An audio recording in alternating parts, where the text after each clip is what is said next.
Gənclər Fondu, Azərbaycanlı tələbələr və məzunlar platforması şəbəkələşmə adlı tədbir təşkil edib. Məqsəd gənclərin xarici dövlətlərdə təhsil alıb ölkəyə qayıtdıqdan sonra onların inteqrasiyasını sürətləndirməkdir.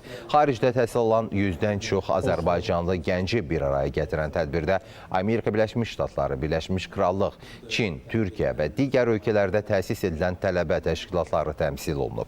Prezident İlham Əliyevin təşəbbüsü ilə gənclərin xarici ölkələrin nüfuzlu ali təhsil müəssisələrində təhsil almalarına dair 2022-2026-cı illər üçün dövlət proqramının gənclər üçün mühüm imkanlar yaratdığı vurğulanıb.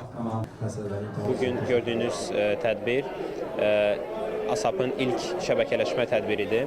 Bugün onu 7 məzun cəmiyyəti ilə bir yerdə edirik. Bugünkü tədbirin əsas məqsədi onların arasında da bir növ əlaqələndirmə yaratmaqdır.